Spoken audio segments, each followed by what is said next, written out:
epoxy, the glue. Now I can't remember for the life of me what the hell it was about. It'll come to me.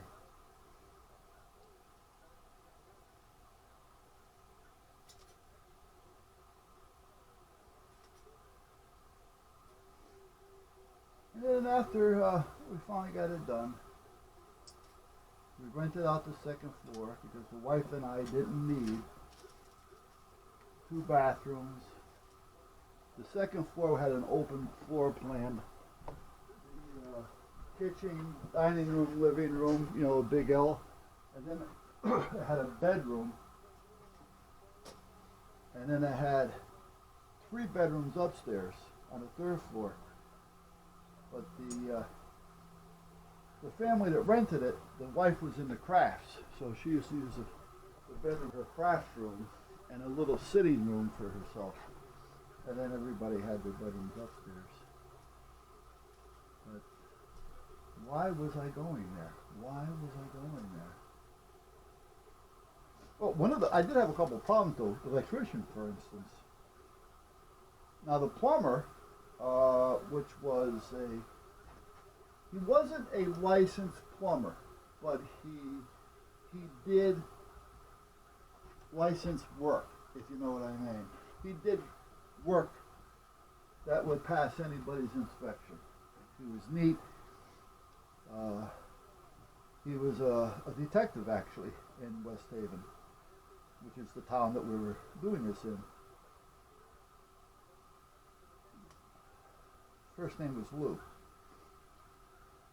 So he came out and he did that, all the plumbing. You know, it looked great. So we had to have this all inspected too. Then the electrician, like I said, I did all the wiring. He knew I was going to do this. And he really didn't care because he was supposedly busy anyway. So this was just quick money for him to, you know, wire it in and not waste a lot of man hours. Well, it wouldn't have been a waste of man hours because they get paid for their man hours. It was Joe, his name. So Joe, I said, what I want to do is, the walls are going to be open, so you can see everything that I've done. Come in, inspect it, because he had to pull out a permit. He was licensed.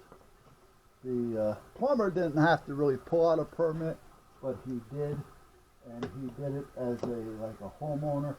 But because he was a detective in West Haven, he knew everybody in West Haven, so nobody ever gave him a hard time, especially in planning and zoning. Because a lot of times he worked for them as well. So, but Joe, the electrician, another story. So he got his permit. So I said, come in, inspect it, then make sure it's all up to your standards and code, which it was, and do what you got to do. So he goes, all right. He says, I'm going to need a $2,000 retainer. I said, $2,000 retainer? I said, I can understand if you were dropping off a lot of material on the job, but you didn't drop anything off. Everything is here that I bought. So I'm going to give you a $2,000 retainer for your time? Yeah, it's not going to happen. So I says, you come out. How long is it going to take you? He says, I'll be done with a day. I'll come out here with a guy and we'll finish this all up in a day. We'll each jump on a service and we just got to wire everything to the boxes, wire the boxes up. You got everything right here for us. Nice job. Everything's tied in. Everything's labeled. You know, everything is, you know,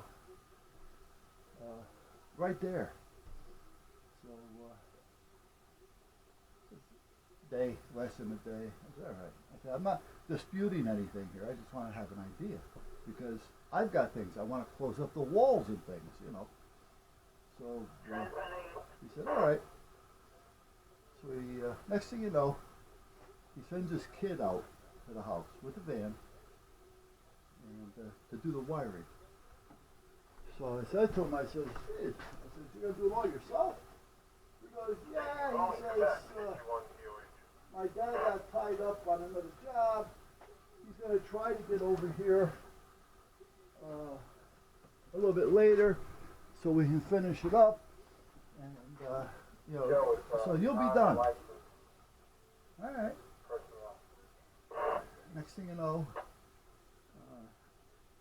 he gets a call on the radio, and he had to run and help his dad. So shit happens. Go ahead.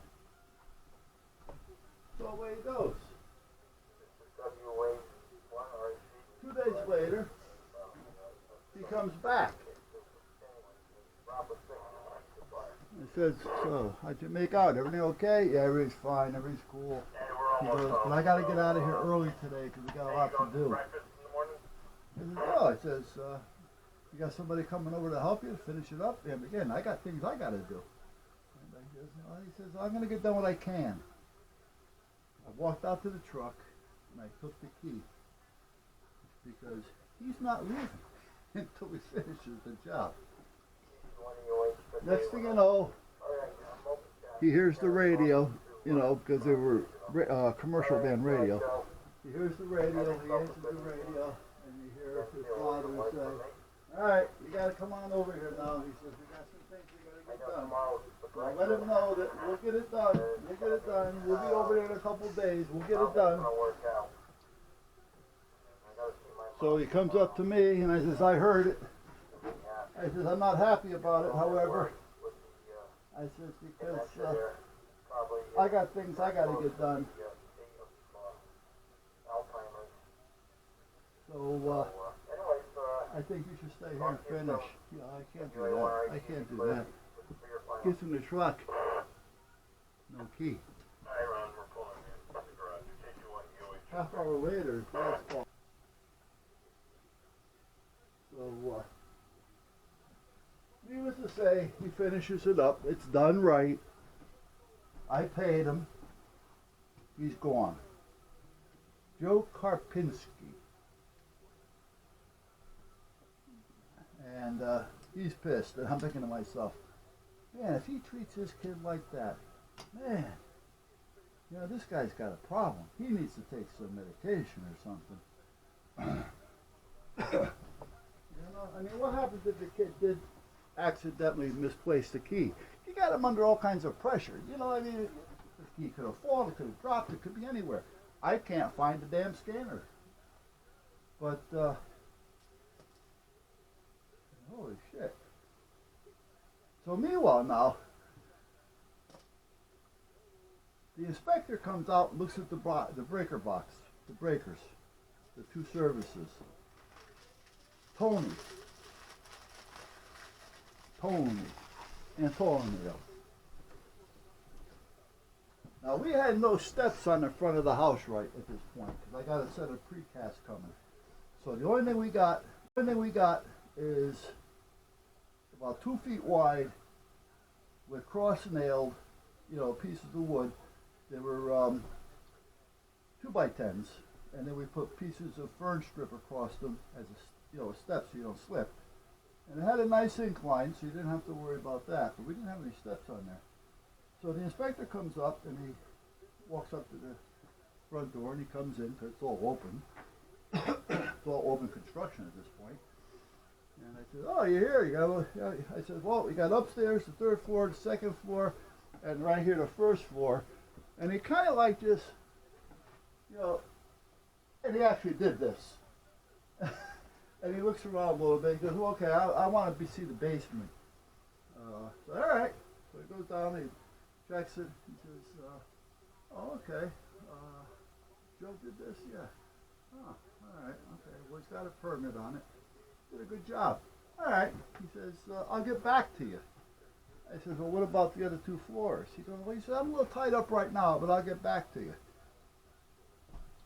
This is the way West Haven is. So I said, "You know what? I don't have time. I'm going to close it up." I closed it all up. That's all there is to it.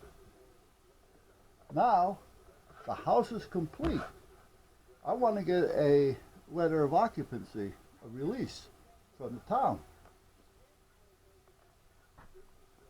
I go in there and this guy Tony's there. I said, Tony, I says, I want to start renting out the second floor. We want to move into the first floor. I for insurance reasons, and I need a letter of occupancy, blah, blah, blah, blah, blah, blah. He goes, well, I got to get in there and inspect the wiring on the first, second, and third floor. I says, you were there. You said you're going to get back to me. That was last week. He goes, all right, I'm coming down now.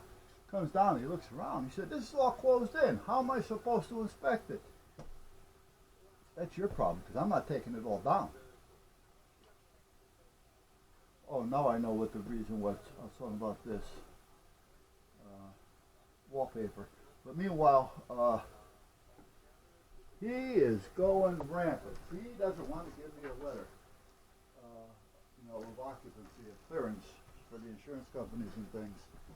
I said, Tony, you're going to give it to me. I said, that's all there is to it. I said, you can write it now, or I'll meet you down at the town hall. I said, otherwise, I'm just going to throw you off the porch. He starts mouthing off. No steps on the porch. A lot of mud and dirt, on the lawn. I took him and I threw him off the porch. The guy across the street at the gas station, he sees this, and he knows me. He starts shaking his head, saying, okay, he just threw a town official off the porch. He physically threw him off the porch. He falls down, he gets up, he's brushing off his pants, his brown, what do you call those, they were that light brown polyester, pulled up around his waist, and his ankles are showing with his white socks, one of those guys. So, he goes, you'll be hearing from me. I says, I hope so. I'm going to be down at the place later, I says, and I hope that letter's going to be ready. Cold day in hell before you get that letter. So I make a phone call. And I said, I'm not going to mention any names, but I said, hey, Henry. I says, this is the story. He goes, don't worry about it. 10 minutes later, he calls me up. He said, the letter's waiting for you. Now, his name wasn't Henry. But, let's just put, whatever goes on in the town, he more or less took care of it. And he didn't work for the town. So anyway, that was that. But every time I start using glue, epoxies, it reminds me of the house in West Haven. Because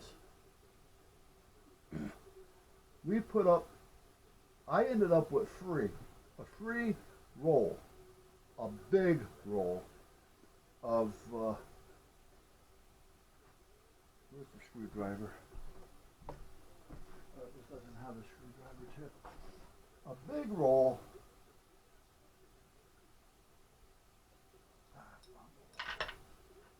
of burlap, and it was 3 feet wide, must have been 300 feet long. It was a roll of burlap, but it had a backing on it, like a plastic backing. You were able to roll it, but if you bent it, it would crack. So I says, I want to do the living room with this. And then because I like that look, and between the seams, I'm going to put some decorative stained wood of some sort, to make it look like little panels. So I got the papering boards out, papering boards meaning wallpaper, and I start treating this stuff like wallpaper. I'm putting the paste on it, and I'm hanging it, and it's sticking, and I'm tacking down. And I put the other one up, slide it under, tack it down, spread it down. I'm putting this all together just like wallpaper. Next day I go back, it didn't stick. The only thing holding it up is the sides, so it's like this. Okay? The wallpaper adhesive didn't work on this stuff. So now, what do? So across the street at the time is where I had one of my stores. And we used to have a doctor come in there a lot who was working on getting his ham tickets, so he was always buying electronic equipment. So he came in there one day, and he was a doctor at the VA hospital, which was about 8 blocks away. So I said to him, Doc, I says, I need something from you. He goes, what do you need? I said, I need a syringe. He goes, a syringe? He says, what do you need a syringe for? I just can't give you a syringe. So I told him, well, again, it was right across the street. So he goes, well, what are you trying to do with it? I says, yeah, come on, come across the street. As soon as I showed him what I wanted to do with it, he kind of understood why I needed a syringe. Because what I wanted to do is I didn't want to take all this stuff down. I wanted to just take the syringe, fill it up, because he gave me a big one, and fill it up, stick it in, starting from the top, squirt it, and as it runs down, put the roller on it. And that's what I did, and that's what worked. But I keep thinking of that damn syringe, and the look on his face when I told him that I needed it to glue my wallpaper down, and he's looking at me like, geez, I've heard them all, but that one, come on, And then little Tony getting thrown off. And the guy that I called didn't work at the town, but he kind of ran it. I actually ended up with a contract with the town because of him. The town used to have every year, they had a festival down on the water. And they'd have all kinds of food stands, game stands. It was like a little carnival. Well, it wasn't little, but there was a pavilion down there and stuff like that. And now let's see here. The plan is for this to go in here, like that. And how hard is it going to be for me to tighten this up? Well, I don't think this is going to be the right size for this. No. So let's change that. I really shouldn't do it this way. I should use a ratchet.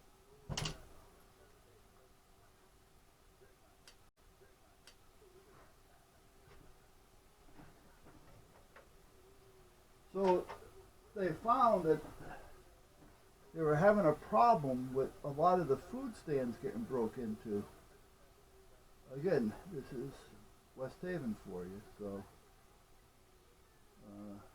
you just can't leave things laying around. This isn't going to be that hard. I think after I do it a couple times, I'll be all set. So they hired me, they gave me a contract to take on the security in there for them. So I started doing the town's security.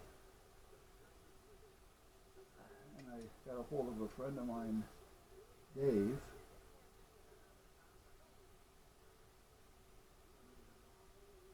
Nice Italian guy who's worked for me before at different things.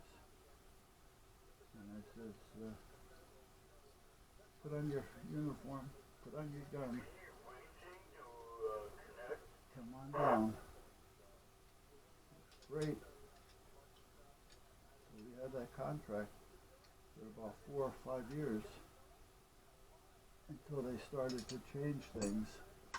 Then the mayor, back then it was Bohr, who was married, would, after everything was closed, he'd come down there with a friend, and park. What did I do? I put this on upside down? I did. Okay. See what I did? So I got to cut up. And the next thing you know, you see him in the little parking area next to the pavilion, which is about maybe 100 feet from where we are. And in the shadows, you're seeing, he's in the front seat behind the wheel, and you're seeing things go up and down. Well, not things, but you kind of got the picture while he's sitting there. Well, apparently his wife must have known something was happening, because not long after that,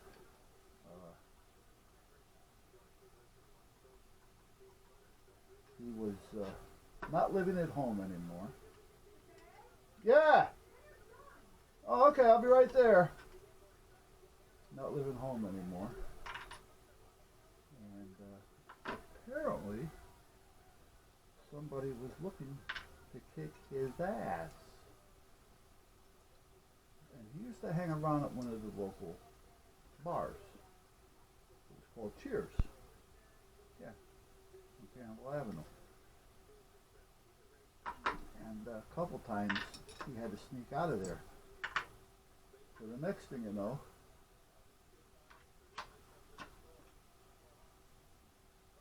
he wants to hire us to be his bodyguard.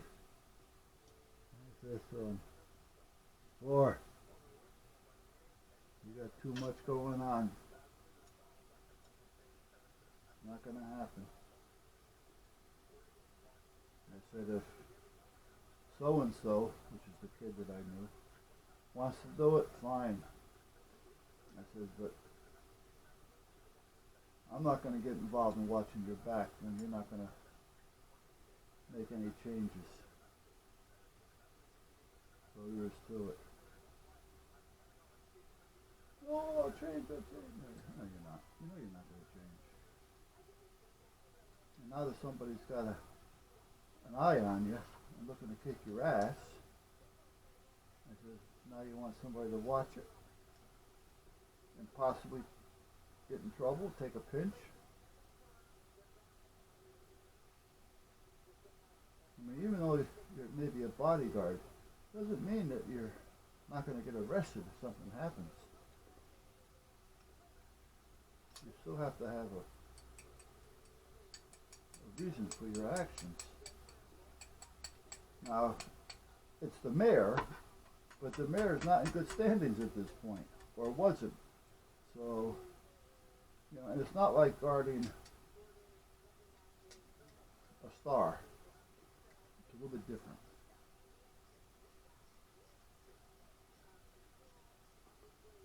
All right, now the wife just called saying supper's done. Well, I didn't notice she was even cooking it. Okay, so here we are. There it is. Let's put this through here, and then I'll make my adjustments tomorrow.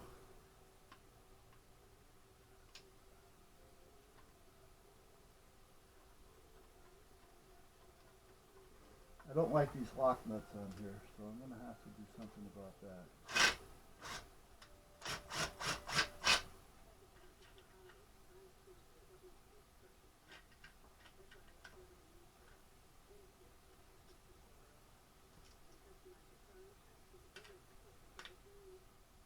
You know, I may have to make it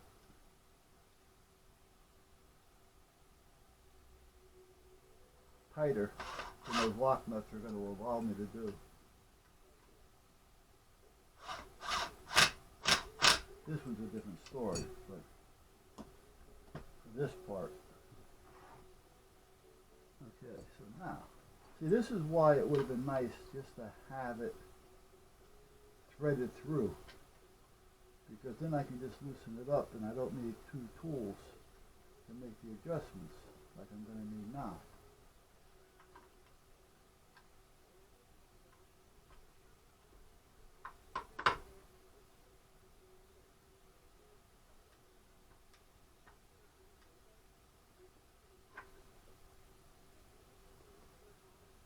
It would have been a lot easier just to, you know, take it and thread it in using a thumb butterfly.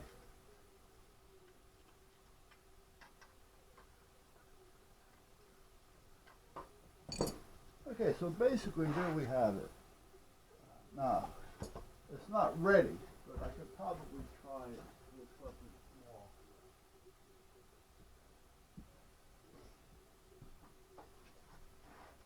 I'll put that there. Put that there. Ta-da! Put that down. Call it a day.